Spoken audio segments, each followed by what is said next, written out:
All right, ready? You guys, ladies, ready? You guys, ladies, want to say check 1, 2, 3 real quick? Check 1, 2, 3. Okay, I just want to make sure the viewers hear you. I'm going to turn this up so that way. Okay, do you ladies don't mind spelling your first name for the video? My name's Betsy Harris, BetsyHarris.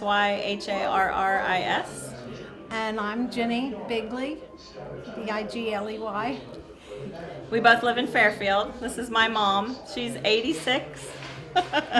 And we have been wanting to come here for a long time, so we're glad that we came. It's really interesting to see the history of Fairfield. We both live in Fairfield for the past, 20 some years. 20 some years. All right, what you guys enjoy about your first time coming to the Sunbonnet and seeing the Morgan Mansion? I think it's really interesting just to see the history and this beautiful house. It's amazing how it's still in such great shape.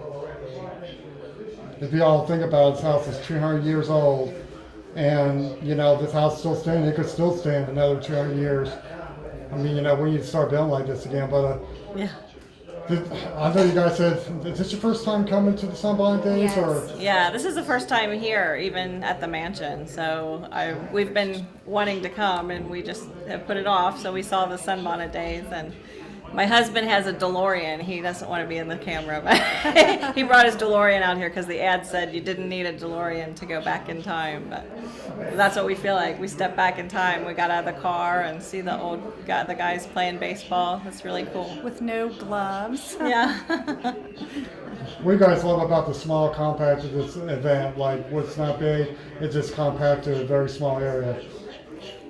Well, it's nice for her because she can't walk long distances. So The Fairfield, he's talking the about. event here being Yes, small. yes, I like events that aren't so big, but of course. And you can meet the local authors Right. and see the history out there. So we're going to do that right now. Okay, and what do you guys want to tell families that live in a tri-state, even people around the country that want to visit Cincinnati about the Sunbonnet Days that they end up coming in August? That you should come on out and definitely come visit Fairfield and see the history here and feel like you step back in time. And Fairfield is, I think, the nicest town I've ever lived in. It's convenient, and the people are nice, and I like events like this that the local people participate in. So Yeah, great. Just to let all you guys know at home, like I did the video when I shot this past Tuesday at the preserve, I'll be having the information up on the web online so people can click and go to Fairfield, the website for the Fairfield Recreation, so that way families can find out more about it. All right, thank you both very much. Thank you. you're very welcome. All right, okay, so check 1, 2, 3 really quick. Check 1, 2, 3. Okay, make sure it's all nice and loud, maybe a little bit louder than that. Okay, check 1, 2, 3. Okay, there you go, okay. All right, would you mind spelling your first name for the video? Michael, Michael. That's not right. Hey, Steve. Hey, Michael, you want to explain about what you're doing your day, how you joined the Sunbonnet Fest today? Well, we play vintage baseball for the Black Bottom 9 here in Fairfield, Ohio, and we were invited out to this wonderful festival to play the Bell Rivers in a ball game of 1869. All right, I know I saw you about your child today. How's your kid enjoying it, your baby? Oh, she loves it. Her name's Lucy. She just turned 1, and she's a big ball fan. Here, Lucy, turn around. Can you wear the hat? There you go. Lucy, you want to wear the hat? No? Can you wave? There you go. All right, Lucy, you want to grow up and be a baseball player? Oh, I think she does. She's always out here with us. You might be the next pro baseball player, year 2030 something. That's right. So we'll see, All right, is this your first time coming out and playing baseball here at the Sunbonnet? No, I think this is our 3rd year we've done this, and I think they've had this game here 9 years now, so it's a great event. We've come back every year since. All right, what do you want to tell families that have never been to the Sunbonnet Fest? Oh, it's a great environment. Bring your kids out. There's food. There's all kinds of things to do here. Have a good time. It's a beautiful day. All right, thank you very much. You're welcome. Okay, say check 1, 2, 3. Ready, set. Yes, check 1, 2, 3 real quick. Okay. My name is Bob Pendergrass, and I'm the archivist for the Fairfield Historical Society. And what we're doing here, we're setting up this place so people can get an idea of some of the history of the city. We're doing things. We got like pictures of old prints of different old establishments here in Fairfield, and then we got. It's just we're trying, and a lot of the work they're doing here too is the history of this house. It was over 200 years old. It was built in 1817, the Elijah Morgan home, and so there's a lot of time and effort went in research on studying that, and then right now I'm doing a lot of stuff with myself, with stuff having to do with the city and different things, events that took place, and here in this exhibit in this room right now, I'm doing things having to do with the school and the history of the Fairfield school system. And on this table here, for example, I got like the original 13 schools, pictures of them and when they were built and the time frame that they were in existence. And then the last two schools, our freshman school and the central, we got information on them and when they were built and the time frame, how many students were there at that time, and the population, and basically what we're doing here is just trying to give a history of the city and all the stuff that's going on. And we do have a historical society, and we're working hard to keep it going. So, and right here you can see this was an aerial view that was taken of the old school that was just tore down just this last 2 weeks. And we got, and over here is a picture of the other building that was tore down. This one right here. This was our freshman school. And Just to let everybody know, I did go to those two buildings. Those are my two favorite buildings. oh, is that right? Yeah. Yeah. Well, it is really enjoyable. I mean, I hate to see it go because.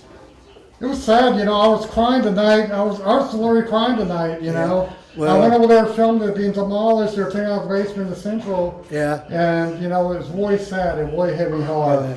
Well, I was the last class. This building was built in 51, and it was a high school till 61. And I was in the last class, graduating class there in 61. Then it became after that as a junior high from 62 to 78. Then from 78 till now it was a freshman school. So it's, but I hate to see it go. I have a hard time with it being tore down, but everything has to, there's progress. So that's where we're at. The new schools are going to be nice. So they got They're gonna They be- still got carpet inside the Central. Yeah. I saw pictures, so they're still keeping that Oh, trend. they're going to be fantastic. There's no doubt about that. That just, when you're looking at your old school going down, They're still using the same ceiling tiles. The only thing different is the freshman lights are a little bit different. They're kind of like those. Do you remember back in the 70s they used to do those styles where you had the ceiling tile go up and the light would be like this? That's what the new ones are kind of like that. Oh, I haven't been in it, but that sounds great, But yeah, this is, but that's basically what we got here. You can see here the old things when this school was being built. The old freshman school was being built, and as a matter of fact, I watched that being built and saw a guy fall off this beam when I was in the second grade. So it's just with me. I hate to see it go, but I know it has to. Yeah, I wish I got video inside. I was going to do a video and interview some people that used to go there, but nobody told me about the open house. I didn't know about it. So. Oh, you didn't? Oh, yeah. Yeah. Well, I had this same display with a lot of other stuff in the open house.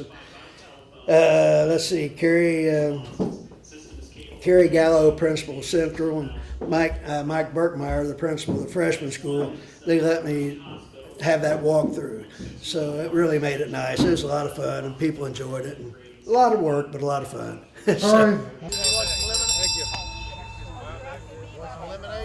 All right, you want to tell me your first name for the video? So check 1, 2, 3 really quick. George A. Thatcher. All right, Georgie, you want to tell me what are you doing here? What's your job here at the Sunbonnet Days here today at the festival today? My job is it's not a job. I just come out for an interview for being able to be a ball player from back in the 50s and 60s, and it's fun. It's great. I appreciate everything they're doing and what they're trying to do. All right, what are you hoping to get out of it by coming and playing ball and showing your skills in front of people? What are you hoping to get? I'm not going to hope to get anything. Just I like to see more of these kids, young kids, put their mind more to baseball again, as I did. And it's going to be a slow thing, but I'm hoping they'll come back as fast and as soon as possible. All right, what you want to tell folks about the Sunbonnet Days? What you want to tell them about this great festival that's in Gym here? Well, it's the first time I've seen it. I will be back again. I didn't notice this before until the gentleman came and faced me.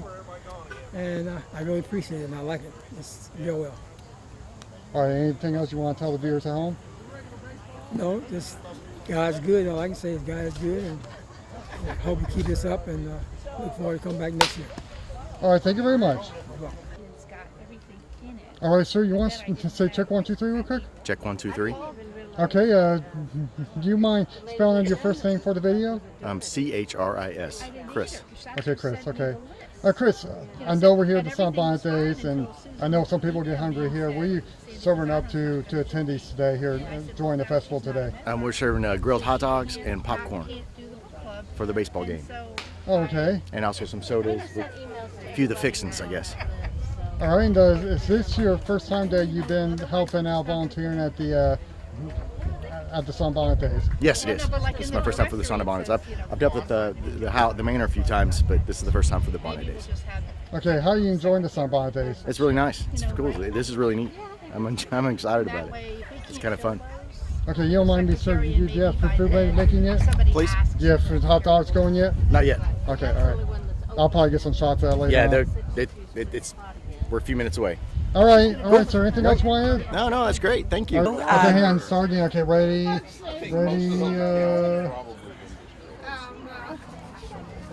don't want to see the books. Okay, now I'm ready to go. Go on. My book is The Milder's Inn of Fairfield, Ohio, Gangsters, Baseball, and Fried Chicken.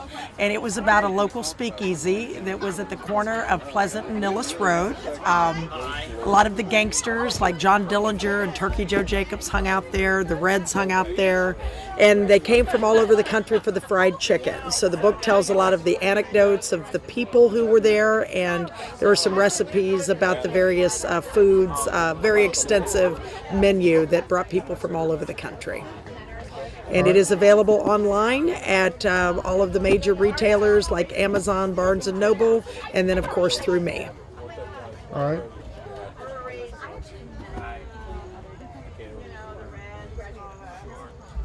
All right, is this your first time you participate in the Sunbonnet Days? It is my first time at Sunbonnet Days, yes. And what do you love it? How you join your first time actually having you displaying your book here at Sunbonnet Days? It's lovely here. It's a beautiful. I've not even been to this park before, so it's beautiful. It's a great day, and just a lot of history and interesting people that we've met. So it's been a lot of fun so far. All right, anything else you want to add? I think that'll do it. I'll show you the gardens. They're all heirloom. Okay, we'll walk over there. Okay. You explain to me about what you do and stuff. You want to tell me your About first name? 5 years. My name is Libby, and about 5 years ago, as a Master Gardener project, we started the gardens, and all the gardens in the area are the period of the house. We check with the city. The city helps us with materials, and we furnish the labor, and we've made everything that we grew a period of the house. The garden is all heirloom. The tomatoes I started from seed with heirloom tomatoes. All the vegetables are heirloom, and they were what they would have grown back in that period. Also, the corn that you see right over here is broom corn, and they grew broom corn in Fairfield back in the 1800s. And I've got some demonstrations of how it was made. The broom corn was made here. Cool. And we have an herb garden. So she would gather her vegetables, and then she would go to the herb garden to get her seasonings. Also, a lot of the herbs in there are medicinal, and she would have used those for colds and different problems that people had. They needed medicinal herbs. So when we finished that, we also did flowers of that period. She would pick flowers when she picked her vegetables. Then the next project was the grapes. And the grapes were our original, they're 160 years old. We moved the grapes here about 5 years ago. They were in a backyard of a friend of mine on Mack Road because the farm went all the way to Route 4. And we moved the grapes over here, and they're Concord grape and Concord white. The next bed that we put in was a perennial bed, and we grow the plants that they would have grown in the area, the perennials at that period. And the last project we did was a rose garden, which is over here to my left. And the rose garden has 40 heirloom roses. And we did a lot of research, and most of the roses in there were grown in the period of 1820. A lot of them are French and English. So, and we maintain the gardens throughout the year. All right, cool. Thank you very much. You're welcome.